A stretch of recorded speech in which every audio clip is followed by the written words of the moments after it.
Hey, Vern.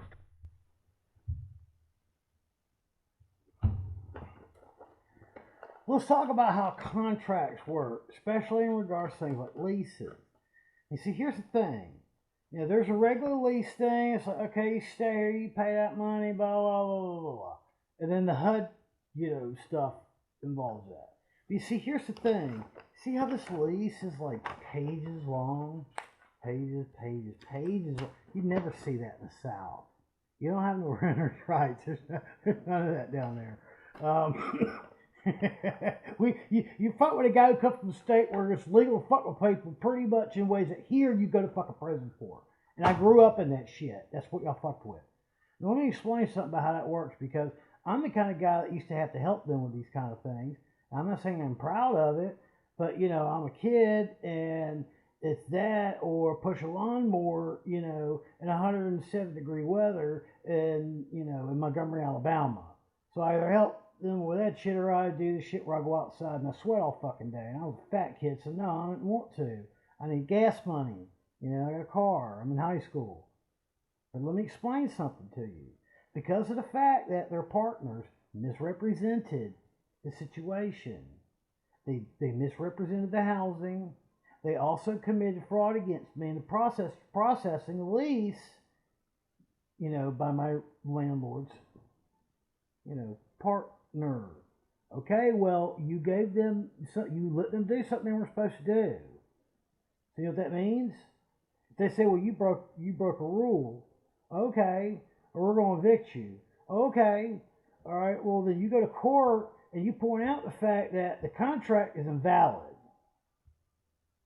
They invalidated the contract the second I signed it because they'd already misrepresented it to begin with.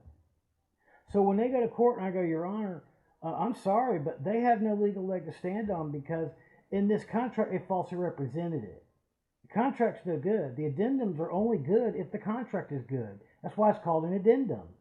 Those separate addendums are not a separate contract. They're actually, that's why they call it addendum. It's like, oh, we're going to add this onto the side. Well, here's the problem. If it turns, it's kind of like, think about it like a meal, like a multi-course meal, and that's one of your side courses of some rule. Well, if you didn't get the actual entree, they can't say that they can't charge you for the other shit either. It's like, no, I'm sorry. You told me they told me that this was a transitional housing program that was being financed by private donors. It's your partner. And even though I question that legality because of the fact I'm signing a HUD application, a housing application for the public housing authority, means that they can't do that. So when they say, something stupid like, "Oh, you did this, you did that," you gotta.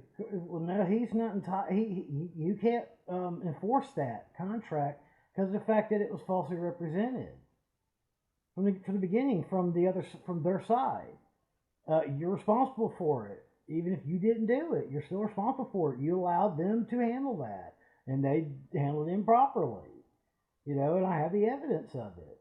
If they say you broke some stupid, community rule or something, the judge is going to just dismiss it. And then you have precedent for it. It's already court record. Then you could take them to, your express court, your bitch and bone small claim court, and sue them for. Well, here it's $5 grand. Some states it's $10 grand. You can sue them for every single dime of your rent. Plus, you could argue to the judge to get to teach them a lesson. Well, there's a minimum though, or maximum on small claim. The thing is, if you take them anywhere besides small claim, you're gonna have to either get a lawyer or you're gonna have to be some fucking wacko like me that come up with some really goddamn creative accommodation, to be able to do that. But no, you cannot do that. So if you know they violated your contract and they're claiming they're gonna throw you out because you violated a rule, the contract's no good. See, because here's what happens: the judge deems it. I'm sorry, but you can't enforce a contract because we can't recognize it because it's not legal. Not now. But because of the fact that you both signed it, Mr. Dickens can decide whether he still wants to stay and make you enforce, the basic contract. if you try to take me to court for the addendums, it's not going to do you any good. And if they're trying to force a judge to say, well, we still want him to move anyway, well then, they're gonna pay out a shitload of money to do that. Good luck with it. Don't let people fuck with you like that. Know what you're doing. Learn. Think. They can't throw you out. Why? Oh, well, we got this contract. It's like, okay. Yeah. Alright. I'm getting court. But you know the reason why Tara Gregg beat the guy who, the law firm that represented Kevin, one of the associates there was his lawyer against Tara Gregg in a petty court. Just a petty, small claims court, which is also a joke. And Tara represented herself. Of course, I had to give her all assistance, but how to handle that shit. She claims me some fucking, paralegal. I don't care. I take my own legal advice, not hers. Apparently, it's a good idea, in my opinion. And I told her, I said, take that motherfucker to court. I said, here's the thing. You got one last thing you could get. They can pay the interest on that money he was never supposed to take, right? Okay, well, that's a good enough excuse to go to court and ask for it. As long as you go to court, you ask for that. She never rescinded it. That means that, he either can pay it or tell you, well, they already paid you. You already settled, so you can't ask for any more money. But it could still be a court record because you went to court. And because there was, you made an argument, and the judge, blah, blah, blah, and she thought it was a loss. I go, are you kidding me? Sometimes in losing, you get the greatest win ever. That's what you got. That's why I told you to go. I said, make sure you fucking go. They even tried to trick her into signing something saying that they'd already settled it. I said, I wouldn't sign the fucking thing. I mean, she didn't. Matter of fact, she told me she didn't even give the fucking bench to the Lord until after the court day. I don't know if that's true, but no, don't ever fuck with you like that. No. It's, oh, you broke one of our community rules. Oh, really? Okay. You see, here's the problem. You still got nowhere to go. You see, that only works a threat of losing your housing if you don't know how that works. I understand the basic contract law because I actually own my own retail business. There's records of articles of incorporation, and there's also the state of Georgia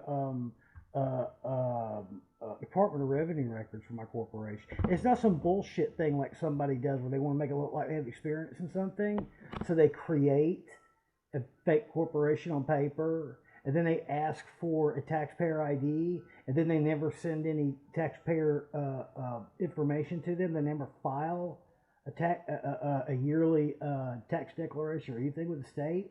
That means that they just create it to make it look like, oh, I own this business. And it's like, you didn't own a business. You're presenting under false pretense. You have experience with it. No, you created articles of corporation for a company. You do not actually need any kind of licensing to do. Anybody can do that. I actually own one. I actually paid like $2,500 in rent for that place. I mean, yeah. No, I paid for a couple of years, at least there's records that I paid the state of Georgia for the revenue. So no, that doesn't make no sense. But yeah, that's how contract law works. If they violate the contract entering into it, they can't enforce anything. But because it's HUD, because I don't want to move, I fucked them over for years, on that shit. Because they try to fuck me here from the beginning. That's how that works. Bye, Vern.